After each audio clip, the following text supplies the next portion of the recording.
Be fucking you, man. Be you. Don't be scared to be you. Be you, and don't let anyone fucking tell you how not to be you. Because if you're real, if you're you, you're gonna succeed in anything in life. Money, social, whatever. Doesn't matter. Be you, dude. That's it. You are a rare breed to have on as well because you're one of the few people who are not full-time online coaches. Yeah, nope, not at all, man. Not at all. Go ahead and take your stance on it. Online is tough, man. It's just I feel like trainers before they go online, they need to train people in person first. It's cool to have videos sent to you. I hate it, but you need to be able to diagnose someone right in front of you first, and then you can go online. Like you want to do your online shit, cool, man. But I think you just need that stable base first to say, hey, like I know what an actual human being is doing in real life before I can actually see them on a video where you're not going to see everything, and you know how clients are. Like you want them to tilt your camera this way, do this and do that. So I love training people in person. I always have. I always will. Are you ever going to make the conversion, or do you just see yourself for the near distant future, just full-time in-person trainer forever? You'll never let it die. Yeah, man. I see myself always training people in person, whether that be in my gym, at someone's house, wherever. I will always be an in-person trainer first and an online trainer second or third, or whatever that goes down for me, because I just don't love it. And I feel like if you don't love something, right, I'm not going to be good at it. So I know I could probably get good at it, especially with all the AI shit and this and that, but like I just don't want to do it. And I'm a very, very good in-person trainer. So it's like, let's just keep rolling with that. And I think like as AI keeps advancing, like people are just going to want in-person, or at least I'm hoping people are going to want in-person more, and just get that personal touch, man, because that's what I'm all about. Like I love people coming in to meet me because then they can just see like my face and it's like, oh shit, this guy like loves training and he's probably going to help me. So I picked this one guy, the guy who was on the podcast last, I picked his brain about what he thinks AI is going to do to coaching. And I'm honestly about to just throw this question to all coaches because I love the different responses that I get. I remember Dr. Campbell asked me about it one time, what he thinks my perspective on it is. What do you think is going to happen in the next, I don't know, probably 5 years, because it's happening pretty quickly. Exactly. It's happening so quick, right? So like, yeah, we have like the mirror stuff that came out a couple years ago. And like, what was that other one? There was another like mirror type of thing that came on. I just think AI is going to get so advanced that there's going to be like a person in front of you, right?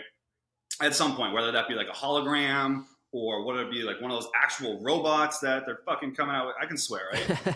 Yeah. No, you're good. Okay. All right, because that's how I fucking talk the way I talk. Those like weird robots that are coming out, like I feel like one day, like it's like massage. Do you ever see those massages now with like the robot arms? No, but I believe it, honestly. Like any variation of AI humanoid that comes out, dude, it's I believe they can do all their tasks. Yeah, so I think at some point there's just gonna be like one of those like robots on a fucking like thing going around a gym, like telling people their form or something. Or like I said, like the holograms thing is kind of like the thing that I'm really thinking the most. That like you have your app, you're in your private home, and like you can fucking pull up a hologram of a trainer right there. Yeah, it's kind of like that Peloton thing. Is that what you're talking about, the mirror thing, where they had like the whole like in person, like you click a workout and then they walk you through it? Is that what you're talking about? Exactly. It didn't click till just now. It took a couple seconds. Yeah, exactly. So they have that. So I think that's just going to keep getting more advanced until it's like actually having someone in front of you. But then I think that's just fucking weird. Like you're having a weird robot thing to tell you what to do, man. Like, okay. So that's why I think people are always going to want that human connection. At some point, it's got human connection is always going to be there. You know? Yeah, you play video games at all? You don't like a video game. I love. Do you really? Yeah. Do you? All right. Well, more of like the single player stuff. Have you ever heard of Detroit Becomes Human? No. No, so it's like a single player game set in Detroit in the future, and essentially it's about you play as 3 AI. I won't get into the whole deal of it, but it's about like when they made essentially what you're talking about. The people are so you literally they have like a symbol on them, but other than that, you cannot distinguish them from like an actual human, like an AI, and they have consciousness and they wake up and it's a whole deal. But literally in the beginning scene of the game, whenever it's teaching you how to like walk around and stuff like that, you're going through the park and it has a personal trainer AI like running with the person, like they're going on, they're like, oh, you did great. Like they're literally real people inside of the video game. Like they give them water, they're running alongside them. It's a whole deal. And it's a very real future, honestly. Yeah, dude. Like I could see someone fucking going on a run and having like someone running right beside you, like motivating you or something. Like it's like a ghost. It's wild. Yeah, I had a conversation with a guy, just a random person yesterday, and he was asking me I don't even, I couldn't answer it fully, but he was like, how do I know that my coach's communication with me is not AI? And Exactly, dude. I try to lay out how I make sure that my clients feel my personal love and touch, and that communication is a pillar that we work on from the get-go. But I said, honestly, I have nothing for you. I have nothing for you. Yeah, man. You should be able to feel it, but I get where you might be confused, because maybe they are. They Yeah, possibly are. yeah, dude, they could be, and that's another thing. Just going back to the personal touch, like there's so many trainers in this online business on Instagram, and I don't even have a TikTok. I don't even go down that road. That they just have AI write their programs. They say, hey, women 45, 30 pounds overweight, blah blah blah. Give me a workout. They take that and they send it right to them. It's like I don't ever want to do that. That is No, awful. no. No, and even if you go to ChatGPT and you say, "Cook me up a workout program," for now, anyways. I don't. It can't hold a candle to a No. real coach's personal touch, especially maybe in the online space. It could compete, but the service you offer, when people come in lit up in the morning to actually see another person and actually show up to a session and not go through a PDF or however the AI presents it to you, I Yep. suppose. Yep. But I want to get down the rabbit hole. AI, I will get lost in it. I want to hear about your story. I remember you telling me at one point in time, but your transformation to becoming this in-person trainer, and a hyper successful one at that. I would love to hear about where you started and what led you to here today. Yeah, man, it's a great story. I love telling my story. I love when people ask as many questions. I don't care what people ask, but how much I make, this, that, what that. I don't care. I love Just telling rare. stories. I think it's what's that? It's rare. Oh yeah, and I don't know why people like gatekeep that shit. Like I want to tell people like, hey man, I actually did it. Like this is where I came from. This is where I am. Like you can fucking do it too. Right? You just got to work hard and have some things go your way. Right? So when I like my whole background is sports. I played sports my entire life: football, baseball, basketball. I was an athlete in high school. I was good at every sport. That was my whole thing. I loved fucking working out. I would think I don't know. I was just like born to work out. Like I loved once I like knew the gym. I was like, yo, man, I loved working out. My mom worked out a lot when I was younger, so she'd kind of bring me to daycare, and then maybe that's where I was like, yo, man, maybe I really liked looking at gym equipment and shit. But then once I turned like 12, 11, 13, that's when I started to get after it. And then that kind of boded well with my athletic career. Like it kind of was known that I was going to go play football in college. So let's fucking start working out now, getting those gears going to prepare myself for college. And then I always kind of knew I wanted to train. Like I wanted to be a strength conditioning coach. I wanted just to do something with sports because sports is my life. Like my dad owned a sporting goods store for 30 years. Like sports is just my family, dude. Like that is all we know. That's all I know. So school didn't really come easy to me. I hated schoolwork. I didn't like being in class. I was an awful student. I had like a 2.5 GPA. Like I barely passed in my homework. All I went to school was to make sure I could play in the games, make sure I could go to football practice, make sure I could play in the basketball games, make sure I could play baseball, right? Because if you didn't go to school, you couldn't play. So that's the only reason why I kind of went to school, is to play sports. So then once I graduated, I went to URI to play football. It was fucking awesome. I thought I was a fucking big man on campus going D1. Didn't really work out very well for Nick down there. I got my ass kicked down there a lot. Okay, thinking I was like a big man on campus. So URI didn't work out very well. So I transferred to a smaller school called Assumption. It's up in Mass. So I played football there.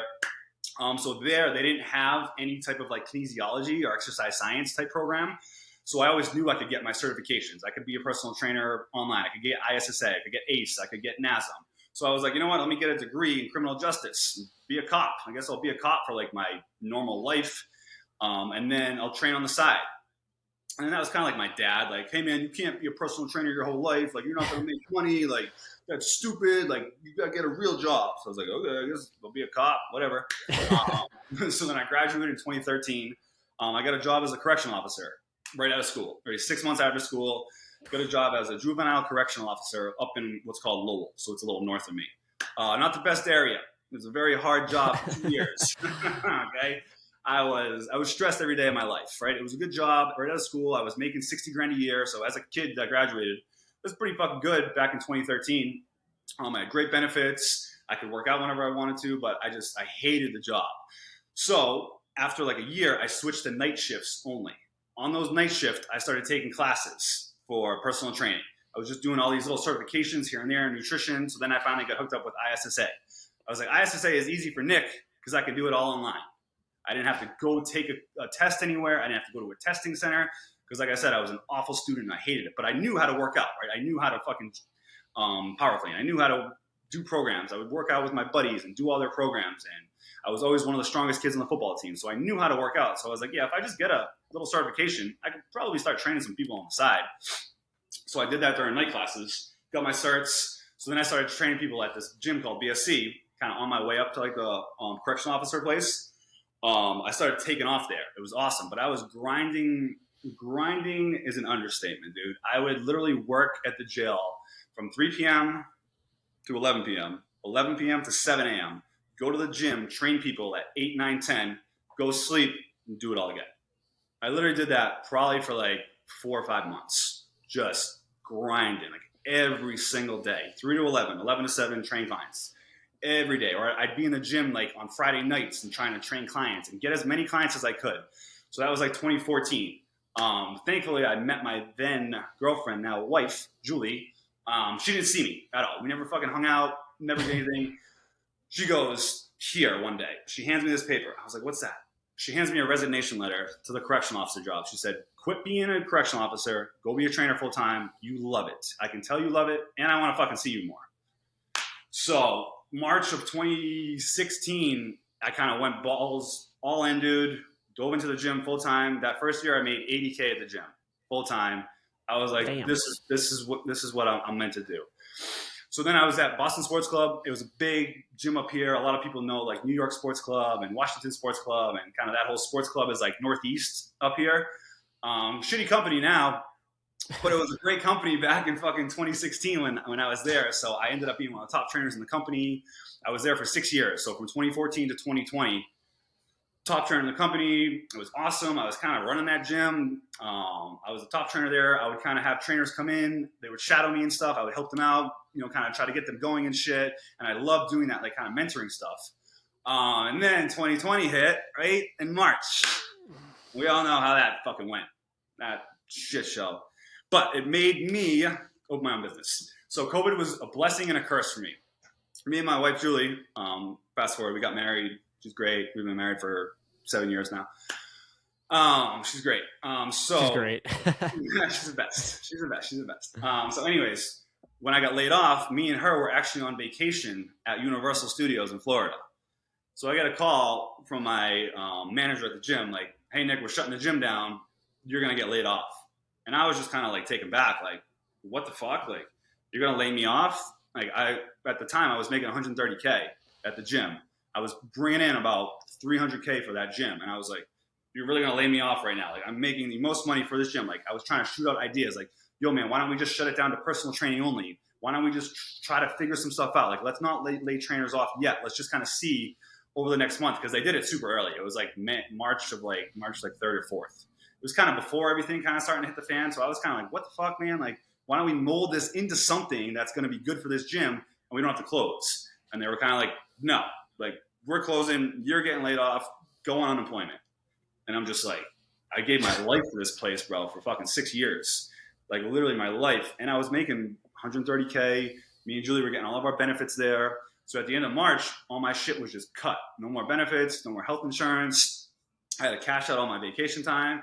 And then I had to go on unemployment, right? Unemployment doesn't pay $130K. Like, unemployment fucking pays shit. All right, so my brain just starts spinning. So me and Julie, that's my wife's name, by the way, Julie, we just bought a house the previous year in 2019. So now I'm kind of like fucked. I'm like, I got this mortgage. I'm not making any money. What the hell am I going to do? Brain starts spinning. We have a little detached garage at our house. I'm like, fuck it. I'm going to turn that into a gym. So March of 2020, by the end of that month, I had a full gym in my garage. And all of my previous clients from Boston Sports Club were coming to my house. After 2 months, I was like, you know what? This is my business. This was the sign. Kind of talked to some of my buddies, talked to one of my clients as an accountant. He's like, hey, man, go fucking full time. Let's do it. Let's see what happens. So then I was like, fuck it. B3 was created. I had someone create me a nice little logo, which is right here. We called it Body by Bolio. My last name is Bolio. And then October of that year, I drove past this building that I'm in right here. I called the sign. I said, fuck it. How much is it? She gave me a price. I said, I'm going to buy it. Bought it. January of 2021, this was open. You don't even rent it. You bought it outright. You own it. I own it outright. I was Damn, just went on a limb, that's man. I was badass. like, fuck it. You know what? I'm gonna try it. Told Julie, I was like, hey, we're gonna try this. Let's see what happens. I can make it work. And I'm just like that type of person where if I am very focused on something, I'm gonna make it work. Like my garage was awesome. I could have stayed in my garage. I was probably making 100K out of my garage. But then I didn't really like it. I just wanted more. Kind of like the AI stuff. I didn't like being home. Like I just didn't like it. I was go from my house to garage, just all day. And I just hated it. So I was like, I know I need a physical gym. And I've always wanted a physical gym. Like when I first became a trainer, I was like, I'm going to have a fucking gym before I'm 30. So I opened this before I was 30. That is, I mean, at least to me anyways, I imagine the dream is pretty common as well between trainers. But even today, I think about your situation and I say, damn, I'd really like to own a gym. That is such a cool dream. Yeah, dude, and I've like I said, when I first became a trainer, I was like, I am going to open a fucking gym one day. 100%. I knew I was going to open a gym one day. And I think a lot of trainers like want to do that. But then once you work in a gym, you're like, do I really want to open a gym? I think some trainers are kind of like, nah. And I've always had that I'm a very controlling person. I like to get shit done. And I'm like, yo, man, like, let's not fuck around here. So a lot of managers, I'd always kind of like bump heads with because I'm like, yo, man, that's not the most effective way to do this shit. Like, let's like just go around it and do it this way. So I always knew that I wanted to be my own boss too. You know? It's people like yourself, entrepreneurs, successful business owners, they have that visionary stuff. And I love how unapologetic for it you are. You just own it. You say, hey, this is the vision. I'm going to do it. If you don't like the way I'm going to do it, then I got nothing for you. Because this, in my soul, I believe this is the best way to do it. Yep. So many people are afraid to say that or do it. Dude, so many people are afraid just to be who they are, right? I am just who I am. Some people love it. Some people hate it. Most people are going to love it once you kind of know me, that I am a very driven person. I'm very aggressive, but in a manner that's going to help everyone, you know? And I'm going to try to always bring the best out of people because more people need that. There needs to be more of me out there trying to bring the best out of people because so many people are so complacent and like don't want to take that jump and don't like I worked with 10 other trainers at that gym. None of them are a personal trainer anymore. None of them have a studio because they didn't want to take that jump and, you know, do it. And I asked a couple of trainers like, yo, you want to open a gym? Like, let's fucking do it, man. Let's go. And they're all kind of like, man. So you got one life. Just fucking live it, man. Just live it. Yeah. It's so hard. Your situation, how many personal trainers there are, in-person trainers who make that kind of money are rare unless you are worked to the absolute bone. My experience, I love in-person training. I've been in-person training since 2019, somewhere around there, 2020. And I always have had a love for it. I'm glad, like you said, that now that I'm transitioning to online, I do think there's a small piece of me that I need at least a small roster in person just to leave the house and have that in-person connection with it. Yep. But working at big box gyms, I'm thankful for my chapter at big box gyms. Don't get me wrong. It taught me a lot about what I actually want and what kind of trainer I want to be, but it sucks. Yeah, it does. It's a grind, dude. It's a grind. It is a grind. And they pay you pennies on the dollar. Like the places I've worked, I literally have a master's degree, and the sessions are $85. And if they showed up, if they came to the session, then I got $20. It's like you're gonna pay me $20 an hour for that? Margin's crazy. Dude, that is just fucking wild to me. Wild. At least if they didn't show up at my gym, I still got paid. Yeah, that's where I work now is the same way. They know the policy. If they don't cancel within a certain amount of time, hey, that's a charge session. You got to show up to your appointments. You got to do what you got to do. But at the big box gym I worked at, they would pay you half. And they did the 30. I literally turned down a personal training job. I went to a place. I liked the location. It's close to my house. I wanted to I talked to him about it. It's before I worked at the place I work currently. And they told me that that a lot of their revenue came from 30-minute sessions. And I said, hey, man, I did the 30-minute sessions thing for over a year. I don't think it's the most effective way to train. And he tried to school me in a way, like re-educate me on like glycogen and shit. It was such a weird interview. But essentially, like none of the stuff he said was true or made sense. And I wasn't there to be combative. I just told him, hey, I will work here and I will train. And I promise you, I will be a good trainer. I'm good at what I do. But I'm not doing those 30-minute sessions. I'm just not. And he was all hell bent about getting me in there. And then a day went by. And he's like, actually, like, we're good. Like I actually don't. I was like, I don't want the position anyways. Honestly, after that conversation, to be real with you, 30-minute sessions don't do jack shit. No, especially when they show up 10 minutes late. Exactly. Right? Everyone's always late, unless you're a 95-year-old person that just needs to like walk. Most people 30 minutes, you're just fucking getting through mobility. Exactly. Like Yeah. I get like one set. I get 5 exercises, one set each, and they're not even sweating yet. And it's like, well, that's all I got for you. And to follow that up, what I'm saying is I didn't do the 30-minute sessions because you got paid. What was like $22.50 for the hour sessions? You got paid $12 for the 30-minute sessions. You got paid half the rate, and then if they didn't show up, you got half that rate. So if they didn't show up, you had a full book these 30-minute sessions, and they didn't show up, you were literally making before taxes got their cut $6.50 a session. it's like, why would you even show up for that? Like, what is the point? I have no idea why I did it for so long. That's I did it wild. for literally over like a year and a half. I trained that style. I was one of their only 5 a.m. trainers. I was in school in grad school. It's night classes, so I would get out of my night classes, go to sleep, try to pretty much as soon as I get home. If I didn't have homework, maybe if I did, I'd stay up and do it. Obviously, wake up at 3:40, 3:30 in the morning, show up at these 5 a.m. sessions for fucking $12.50 or $20, and then sometimes they didn't even show up, and then I got half my rate. Yep. Yeah, I'm man. thankful. That's part. I know you said it's a grind. It's part of it. I am thankful for it, to know that I will never ever do that shit again. Yeah. I'd rather make no money. I'd rather just stay home. Exactly. Yeah, man. But that's gonna make you better over the next 2, 3, 5, 10 years. Just looking back on those fucking shitty sessions, right? Because I did the same thing with you. Like I wasn't getting paid $6 an hour, but when I first started that gym, it was kind of a brand new gym, and there was no trainers that wanted to be there at 5 a.m. So I was like, fuck it, I'll be there at fucking 5 a.m. I don't give a shit. Like on a Saturday, you want me there at 5 a.m.? Cool, man. I'll be the only trainer in here. So I feel like that's just gonna set you up very well, and it already has, just like the way you are as a person. Like like that's fucking grind and that sucks, but you went through some shit to now get to the better part of your life. And I think Yeah.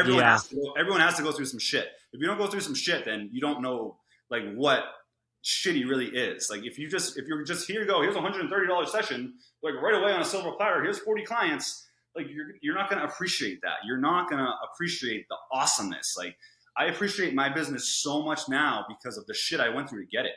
Like I fucking love this little place. It's the best thing in the world because like I know I was grinding and doing 12 hours and making shit and up at the correctional officer place and waking up at freaking 4 a.m. So it'll pan out for you, dude. Trust me. You just gotta keep going. That's it. Yeah, I really want to solve that problem at some point in my business career. I would love to do what you do, have my own physical location space. I don't want to be just an online trainer. I want to have what you have going on, do both of them, but I also want to treat trainers well. Like I want to hire people and then not treat them like how I got treated. Like if you the 50-50, 60, whatever the split is, you're doing the majority of the work. I want to make it happen. Obviously, I don't own a business, so I can't speak on what it's like on the other side of managing actual finances and whatnot. But I do have a vision that it should be paid way more for the value of what you offer because it is such a unique career and such a unique opportunity. And it doesn't even end at personal training. A lot. You were talking about wanting to be a strength and conditioning coach. I was a strength and conditioning intern for a semester in my undergrad because it was mandatory for it. Oh, cool. And when I did it, you have to love that shit because the coach that got hired for that was literally there at 4 a.m. to set up for the 5 a.m. workouts. And they may pay him $25,000 a year. Exactly. I don't know why it's such a career where you have to pave the way in passion and not get paid. I'd rather you just be passionate and get paid and let that paid fuel the passion and let that cycle continue on and pay my trainers really well. At some point, like I said, it's a problem I'll solve in the future, or at least I want to do. Yeah, but it's like that. Like that was me, dude. I was thinking of that shit too. Like, because how old are you? What's your age? I'm 26. Yeah. All right. So yeah, I'm 34. Right. So we got 8 years. So that's when I was probably like 24. I was like thinking of the same shit. And now that I have my own gym, that's like because obviously I want a bigger space. That's what I'm trying to go to. Right. This is 500 square feet. I've actually looked at a couple of buildings last week. They're a little bigger, just a little too much. But I want a space where I can hire two or three awesome trainers, have them all making over 100K, and actually wanting to be there and not being fucking dragged there for 30-minute sessions like yourself was. Actually building their own little community or building a big community within my gym and having their clients just trust them so much with everything and pay them well so then they stay. Right? Making over 100 grand as a trainer is fucking awesome, especially if you're in a great gym, great environment, the vibe is high. That's what I want. I don't want a trainer to make 40K. That you're not going to stay around. That's not a career. You're not going to be passionate about it.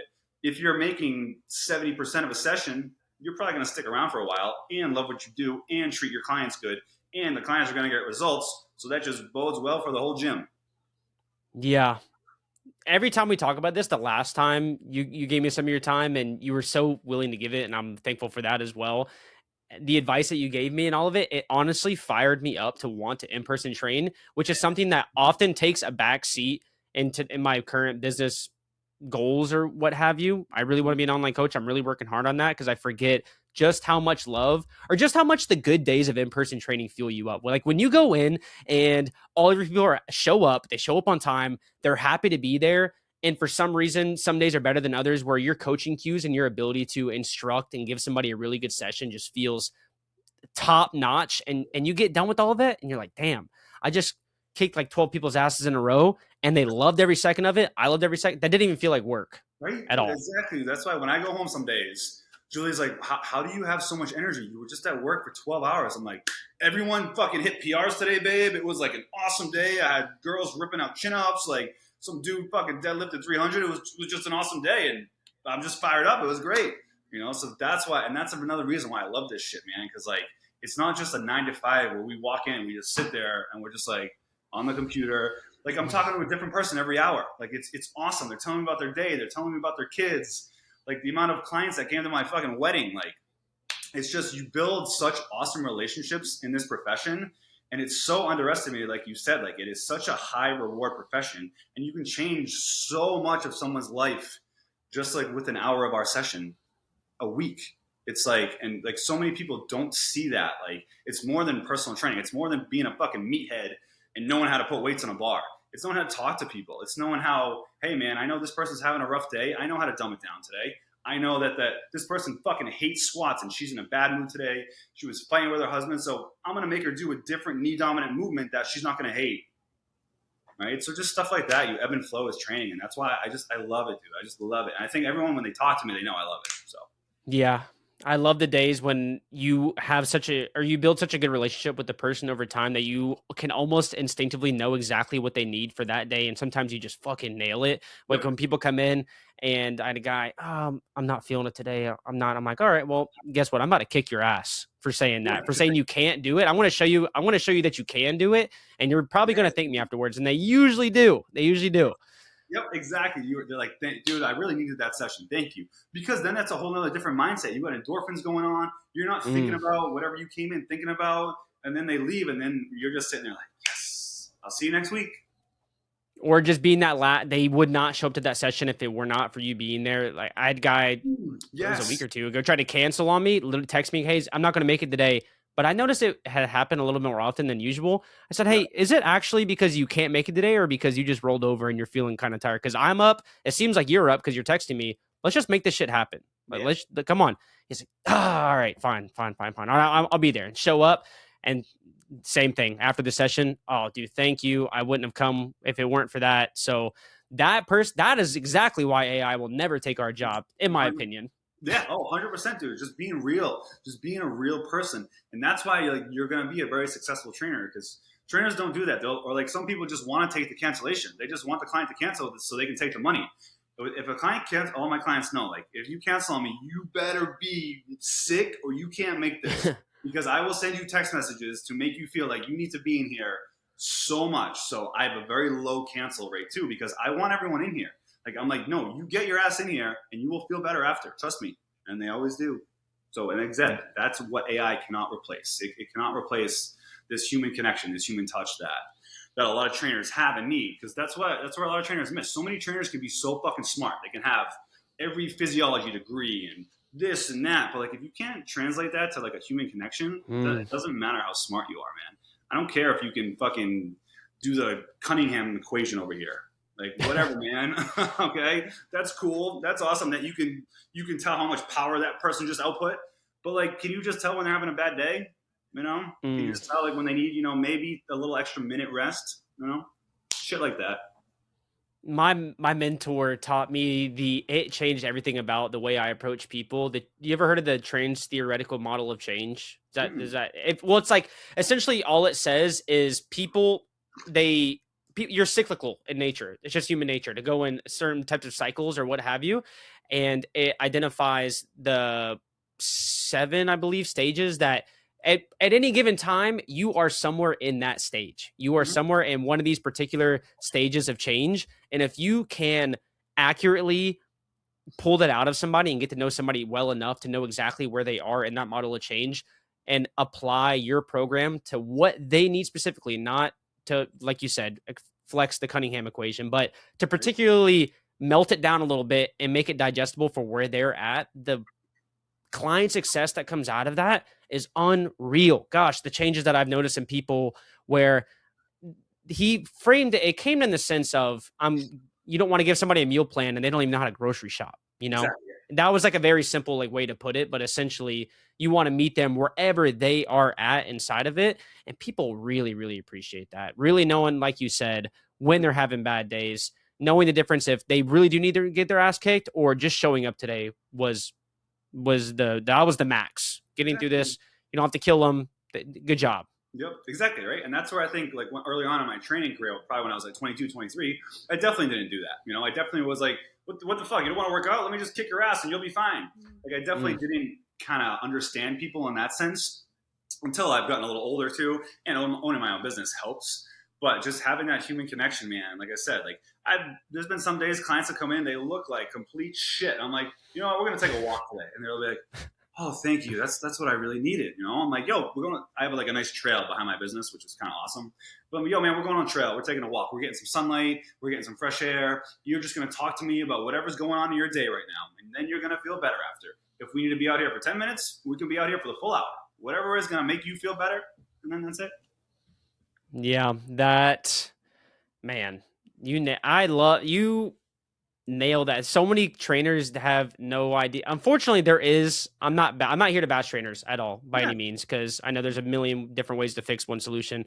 Yeah. But damn, there are a lot of bad trainers out there. Oh, dude, I was at a big gym, man, for 6 years. There was probably 50 to 80 trainers that came through those doors. There was probably one or two that I might hire today. It's just one of these professions where it's just so wide. Like, you have so many trainers, but you have not enough up here that actually know what the fuck to do, right? And know how to, like we said, program and talk to people, because it's very few and far between. But I think a lot of businesses are like that too, though, where people just don't give a shit about other people at all. And that's where like a lot of AI shit is going everywhere. And like I said, just going back to the human connection. People just need human connection, man. Like that's really half of the battle, just especially with social media and how that whole shit is going down. Yeah, people will start showing up just for you. They don't even give a fuck about the exercise or the session. They just want to come because there is a sort of therapeutic side of training and you can run away from it and not indulge it, or you can lean into it, like you just said, give you somebody 10 minutes behind the trail to not even exercise. Hey, man, you need to tell me about something? Yep. Go ahead and let it rip. Right? Let it rip. Exactly. And like, I know a lot of my clients have been with me for 7, 8 years, 9, 10 years. So I know when they're feeling shitty, or like when they come in, I'm like, yeah, something's wrong today. I know something's wrong. My longest client, he's been with me since 2014. He's been with me for 12 years. Damn. So I know everything about his life. He knows everything about. He knows when I'm having a bad day. I think he'll come and be like, Nick, you all right today? I'm like, yeah, because we have our days too. Right. That was one of my questions. How do you ever get burnt out? Because that's such a common thing with this job. Being the energy source, being the plug for everybody all the time. Yeah, we can do it. It's part of the job, but some days. Oh yeah, I mean, I have my days, right? Have I gotten burnt out? No. Have I ever been like, do I never want to do this again? No. Do I have my days where I go home, I'm like, I fucking hate all these clients today? Yeah, of course, right? I feel like that's a job. But have I ever gotten burnt out? No. I think just because I've always loved this shit, I've always, just the way I grew up, my parents got divorced. My dad was super hard on me. And that's why I think I was so good at athletics, because he was super hard on me and I was very disciplined when I was younger. So I think that just boded well with this. And like I said, sports have been my entire life. So like I've been training since I was 12 years old. So just being in a gym just doesn't feel like work to me at all. Unless like some days I'll have a couple of clients in a row that don't progress, or they're not doing nutritionally what I want, or this or that. So do I get frustrated? Yeah. Like, do I have a couple of clients where right now I'm thinking about them? I'm like, you motherfuckers, you don't do your shit that you normally do. But I don't get burnt out just because I love this shit, dude. I love it. And I think if people find their passion in life, like, they're not going to get burnt out. like my wife's passion in life is rescuing animals and saving dogs. She runs an animal shelter. So does she get burnt out? Probably, but she fucking loves it and wants to rescue as many dogs as possible. So I Mm. think there's just that fine line of like, do you actually love it or are you doing it for the money? Because a lot of trainers will try to do this shit for the money too. Like they think, oh, everyone can make 100 grand as a trainer. And it's like, no, man, it's not that easy. Right? Not easy at all. So I think I just love it, and I have a lot of great clients, man. Like I own my own business now, so me and Julie we take our vacation. So I'm very good about myself and giving myself that downtime and fun time. I don't work on the weekends, right? I don't work Saturday and Sunday, and that's a big thing for trainers. I always worked Saturdays, right? When I was first a trainer, Saturday mornings was like a thing, and I'm sure you did too.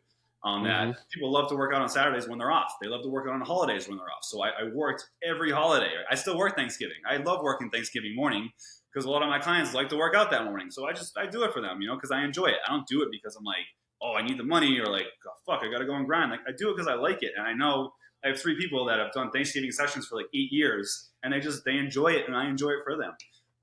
So I don't get burnt out, dude. I just love this and I just want to keep going, right? I want to open my next gym that's 2,000 square feet in a badass gym and has a fucking smoothie bar and all blacked out and sick equipment and we're having an awesome vibe in there and it's a big community.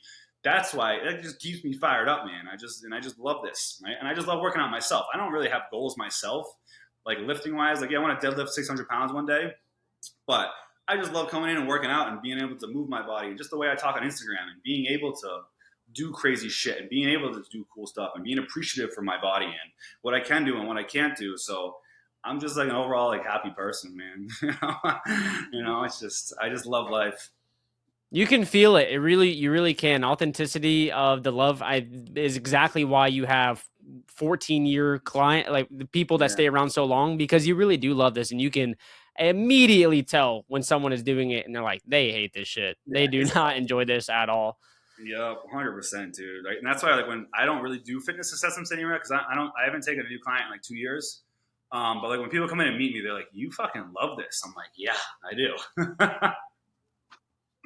Yeah. What's this? I want to hear more about this dream about opening up a bigger facility because I want, like I said, what you have currently right now. I would love, since you're one of the rarities that is okay with sharing the finances of things and whatnot. Yeah, If someone wanted to open up exactly what you have now, which is a very intimate personal studio, and then maybe along the line open up to a 2,000 square feet studio, how does that process look like?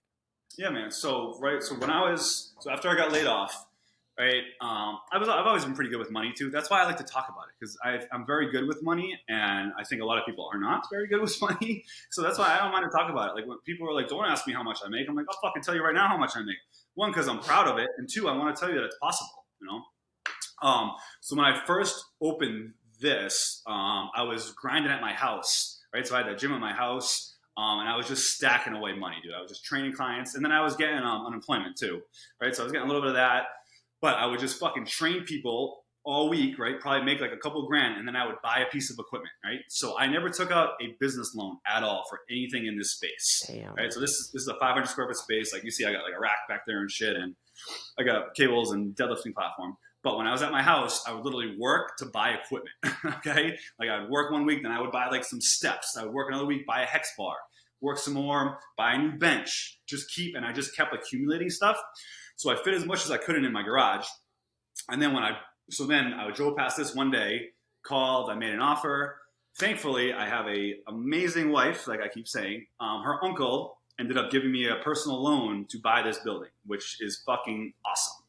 So sometimes it takes a little bit of luck, a little bit of this, a little bit of that. I was gonna get a small business loan, but Julie's uncle came to me and said, "Hey, we're gonna do this, this, and this." We kind of have a nice little agreement, and then I bought this building. So that helped me out so much. So sometimes you need a little bit of luck, right? And that was a lucky thing that I drove past this, called, and he wanted to help me out there. So I bought this building for 190K, which I know everywhere spatially is different. But in like the Metro West of Boston, that was like a fucking steal because now this building is worth like so much more. And I bought it during COVID too.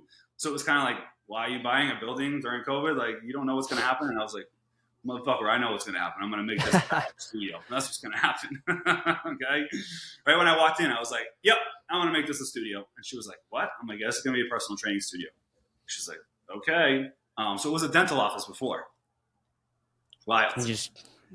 Damn. Yeah. I So anyways, so then I used a lot of personal money to kind of gut the place. So I put like probably like 30K into it, which is what I just had some savings and stuff. So then I just decked it out with all my equipment, all the shit I had kind of built up at my house. Then I bought some extra stuff, and then same thing. Like as I kept working, when I opened this, I bought like a little leg extension over there. Right, I just kept working, and then I ended up just starting to accumulate a lot of stuff, and then here we are. And then I make a good amount of money. I make like 25K a month, pretty much. wow. God, Yeah. I wish you were here in Tampa. I'd sprint to you with my resume. Exactly. And that's what like I need. I've been trying to like I have this kid, he does like a couple hours on the weekend, but I've been trying to find someone just to do weekends and nights. I'm like, dude, like I work here from like 6 to 6 usually, 6 a.m., 6 p.m. But at 6 p.m. and on, it's always open. So over the years, over like the last 3 or 4 years, I've had probably 4 or 5 trainers that they just don't want to work. And I hand them clients. I'm like, here's my wait list. You can have all these clients, just get them in here. And I can't find a trainer that will do any weekends or any nights like at all. Just as like a part-time gig too. Like I'm like, yo man, I'm handing you like $90 a session. Like you don't want it? That's why you should move your ass up here, and then we'll get you in here. Yeah, I know. Hey, I love Tampa. I really do. But I mean, I'm always looking for new opportunities. I told you that the first time. Yeah, So you said that before. I came to Tampa to get my degree, and now that whole chapter is behind me. So Is that I love all my people in Tampa, but if I need to move, I have a lot of friends in Boston, honestly, that I graduated with, and they yeah, all went out there. So I'm gonna keep that in the back of my mind. yeah, man. Because my plan is right to like I love this. This is awesome, but this building's 500 square feet. So my plan is to get a building that's hopefully triple this, like 1,500 square feet to anywhere from 1,500 to 3,000. And I don't know if you look at spaces or not. Just spatially, it's a good building. It's probably like pretty much like a good rock solid building for a gym. 1,500 to 3,000, because that's where I want to hire, like I said, 2 or 3 awesome trainers, make them make 100K, just kind of teach them my ways, and obviously have their own little spin, but just teach them like how I assess people and how I talk to people, and like, yo man, like this is how you should be a trainer, because I've done it. Like I've done it. I know how to do it. I've been a trainer since I was 22. Been doing this shit for 13 years. I will literally help you out with how to get clients and how to get started. And I want them to make 100 grand, right? So 2 or 3 awesome trainers doing that. Small group classes in there as well, because I love doing small group. I just haven't been able to do it in here. I love just throwing in some high intensity classes for people, right? That is so fun to do for me, once or twice a week, but just have like a good small group class format, and then have an open gym format, right? So we have personal training going on, we have small group training going on, then we have an open gym just when the gym is kind of free. Probably from that like 6 to 8 to 9 period, it will probably be closed. Probably from like 9 to 2, 9 to 3, we'll kind of have an open gym concept where clients can come in, they can pay for a private gym membership, which is going to be probably like $100 or more, because I want it to be private. I don't want to be open to the public at all. I'm not open to the public currently, because I just want it to be an awesome little community. Like I said, we're doing one-on-ones, we're doing a small group, we have an open gym concept. Hopefully I can get like a little smoothie bar or some shit in there, just for people who can grab little things. Like I sell Element and David bars out of this gym. So kind of something like that, where people can just purchase their products, like creatine, just like the basic shit that kind of we want them to have, and then they can kind of go do their other stuff. But just a little smoothie bar or something, and then that's pretty much it, man. That's kind of the gym that I want, is that vibe, and they just make it an awesome fucking community. And I'm gonna get there within the next 5 years. I know I will get there. I love those conviction statements. Yeah. I really do. That you keep kind of tossing them in. It's not necessarily if it's going to happen. I want to make it happen. It's just a matter of. It's just a matter of I need to find the building. Like I've looked at so many spaces, dude, but I'm just trying to find that perfect space, because this is great right now. Like I do very well. I have very little overhead. I have no headaches. I'm not worried about anything. So I'm just trying to find the perfect building, because I could have made the jump probably like 2 years ago, but it wasn't the perfect spot. I'm just kind of waiting that, because this was when I saw this, I was like, okay, this is perfect to do first, and then I can grow this into a bigger gym, because it's very hard to open a fucking 3,000 square foot facility right away, dude. Like it's like you need cash flow, you need to fucking buy equipment, and that was another thing. I didn't want to get into debt. I didn't want to be in debt to equipment either, because we know how equipment depreciates. I didn't want to do that, so thankfully I was able to just keep buying my equipment as I went. But I didn't want to carry a lot of debt. That was one thing that I was like, that's how fucking businesses fail. And then one of my clients is actually my accountant, so it helps. So me and him just kind of ebb and flow all the time. He trains with me 3 times a week. So I'm always asking him shit, like, what should I do? This, that. So it's awesome to have people in your corner like that. Like a lot of my clients are entrepreneurs, consultants. There are a lot of very wealthy people, so they have like all helped me a lot too. So just asking questions to people too, dude, just helps. Like this building, I probably ran this model by like 5 or 10 people before I bought it, just to be like, yo, man, like, am I good? Like, and they're like, Nick, this is probably fucking awesome. Let's do it. So then just kind of combined with my personality, I was like, fuck it, let's do it. Well, if you want a franchise here to Tampa, I'll happily. I love the vision. I believe you 100%. I'm behind whatever you do. I want to get behind it. So Yeah. whenever you open up that new place, hopefully I'll be in a spot to come out, because I would love to make a change and just do that in-person training thing again. I do it now, but it's more part-time than anything. It's not necessarily something I'm full-time involved with, because I focus more on the online side of it. Yeah. But damn, I miss it. Yeah, dude, it's just, I love it. I'm just thinking, like, in the next 12 minutes, my 3 o'clock is 2 women, and they're fucking so strong. They're so awesome. I'm going to rip out some deadlifts today. Like, they're going to chat about, like, their New Year's plans and, like, what they did. And it's going to be a great session because they're both strong as fuck. And, like, it's just, like, the next 3 sessions I have. So I have 3, 4, and 5. They're all just great people and awesome, enjoyable sessions. Oh gosh, I mean, I love all my clients. I'm not saying I love every my clients, but there are the ones you just said earlier. You said, there's some motherfuckers who, like, you just do this shit. Like, you sit there and come to me and complain about your gut, but you won't do what I tell you to do. I'm done trying to convince you, because man. That was one of the paths to. I don't want to say I burned out either. I know true burnout, but a really good piece of advice that I got at somewhere in the middle of my career was, you cannot care for somebody's ambitions and goals more than they do. If you sit there and you care about it more than they do and you try to convince them, you will get burnt out. Yep. I was at a spot like that too, dude. Probably like 2018, 19, when I was like really doing really well as a successful trainer. I'm just like, what the fuck aren't these people listening to me? Like, what the fuck, man?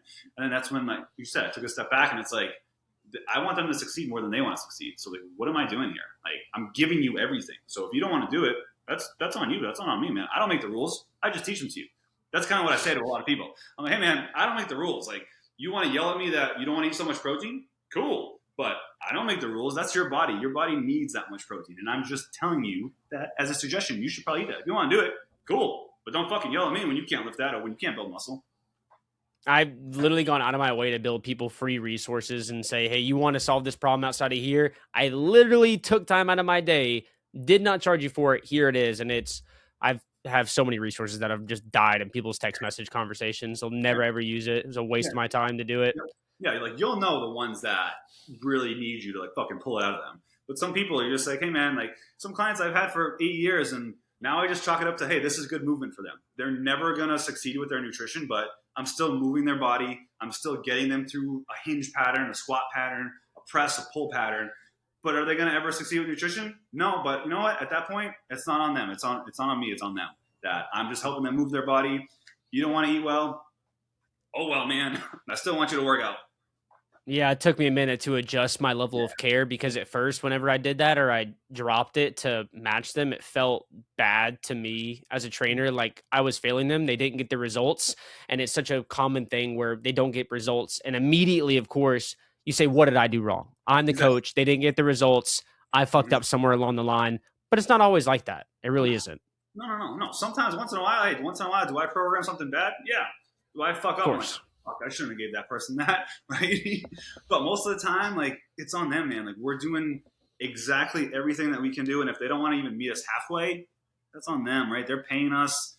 I'm here to help you, man. I'm here to help you so much, but if you're not going to do what I want you to do, then what are we doing here, right? What are we doing? Right. Yeah, it's one of my baselines that I set up whenever I'd hammer it, especially in my onboarding process, hammer the point of, hey, I want you to know, wherever you meet me at, I promise you, I will equate that. If you give me 100%, I will give you 110%. I will go so fucking hard in the paint for you. It's not even funny. But if you show your ass and consecutively bring me 70%, and after the first 3 times me telling you, hey, this isn't the standard, I'm going to stop telling you that's the standard, because obviously your standard, where I thought it was, is not where it is internally. And I can't do anything about that. So we'll keep getting mediocre results, but do not come complain to me, or do not try to bash me for lack of results, because I can literally pull up the proof or lack of in your check-in processes of why the hell you're not advancing as fast as you'd like to. Yeah, exactly. And then just question people. I just question people. Like, I don't talk down to people at all. I don't try to sound like intimidating. I just question people. Hey, why don't you eat your protein? Right? Why? Or why? Why? I just keep asking why sometimes, dude. And that has helped me so much, kind of like calm down with people. Like, why aren't you doing what you're supposed to do? Just like I just keep questioning them. And one of my clients is a therapist, and she kind of told me that trick. Just question people, Nick. Just ask them questions and just let them tell you what you want to hear. Just keep questioning people all day. And that's a really good tool for me. That I question people and say, man, well, why didn't you do that? Well, what do you think you'd do better? And they're kind of like tell themselves their answer, like, oh shit, I could probably go to sleep earlier. Oh, I probably shouldn't have had that second beer, So I like questioning people. I think that's a very good tool to take it off yourself too, instead of just talking at someone too. Yeah, making them almost find the answer themselves, or make them feel as if they found the answer themselves by prompting them, like exactly like you just said. Hey, why are you doing this? Yeah. It's like, okay, well, why are you doing that? Well, why? Just be a toddler, essentially. Just hammer them with whys. That's what people need, man. People like with all this shit that we do, walking and protein and water. Like you're literally teaching people how to be a child. Like, so just talk to them like that, meet them where they're at. Hey man, like go take a walk. Like I don't know what to tell you. Go take a walk, bro. Just meet people where they're at. And some people you'll need to get more intense, and some people need to get less intense. And that's a whole nother part of our 10 hats that we wear is meeting people where they're at, as well as being a therapist and being a nutritionist and being a programmer and being a fucking scheduler. And I see that thing going on Instagram right now. Like we're just everything to people. And if you understand that and don't make it everything to people, you'll be good, if that makes sense, right? You can be everything to someone, but don't be everything to someone, right? Don't respond at fucking 10 p.m. when you don't want to respond, right? Leave it to the morning. You don't have to respond to that person right now. Leave it to the morning. Yeah, you're such a visionary, like I said, and I have the same vision. I would love, because I have so much empathy, particularly for college graduates, people who went and got their bachelor's in exercise science or a similar degree. If you are not going to the athletic trainer route, the physical therapist route, or a medical route after that, the space in between for people exactly like you or I who just love fitness, there is almost no path for them forward, and no one. You might be able to get a certification, but in all honesty, a lot of certifications suck.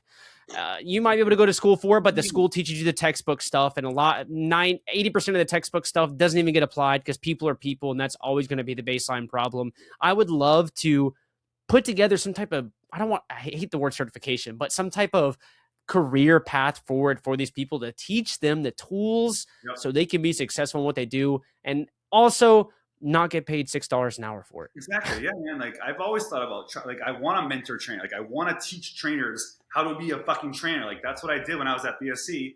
Like I was the mentor. Like everyone would come to my session and shadow me, and I loved it. I always tell my client, hey, this person's gonna shadow me, and then it would help me out too, because then I'm like saying shit that I probably haven't said in years. That like it just helps reintegrate me. Like okay, I'm a very good trainer, or like trainers, like the biggest, so many trainers, the biggest thing, man, is scheduling, right? Just be on time.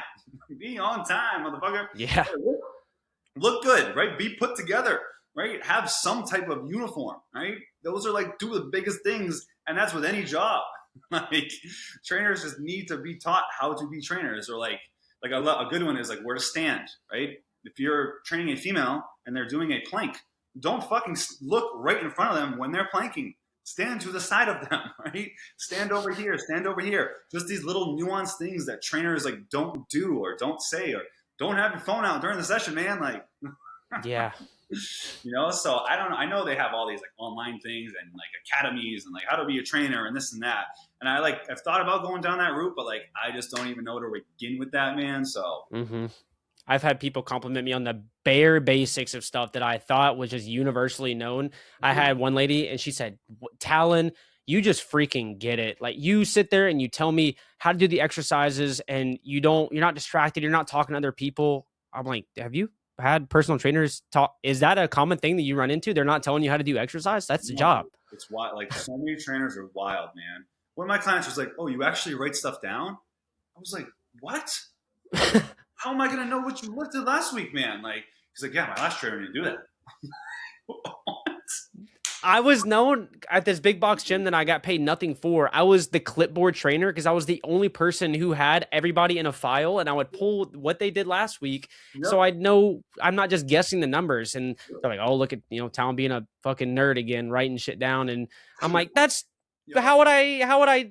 Is there another way to do it? Obviously, there's some type of intuition that goes into it, yes, but I have always a baseline of reference, whether it be my notes or what have you. I guess call me a nerd, I suppose. I'm No, writing stuff down. you have to. Like I used to have a clipboard all the time at my old gym. Oh, I could literally keep that thing on me at all times. Like I just don't get how you don't. Yeah. Uh yeah. Why? I love picking your brain about this stuff, but I know you are about to go right back into training people, Yep. and I want to give you a couple times or a couple seconds to reset between your sessions. But before you go, I always ask everybody at the end of the podcast, if you were to disappear tomorrow and you were able to get one message out to the entire world, what would it be? Be fucking you, man. Be you. Don't be scared to be you, and don't let anyone fucking tell you how not to be you. Because if you're real, if you're you, you're gonna succeed in anything in life. Money, social, whatever. Doesn't matter. Be you, dude. That's it. Straight to the point. I love that. That's it, Dude, bro. Nick, thank you so much for your time. I Yeah, really man. appreciate you, man. Always your genuine advice and what you have is fucking awesome. Keep being you. The advice you just gave. Exactly, But dude. just thank you, man.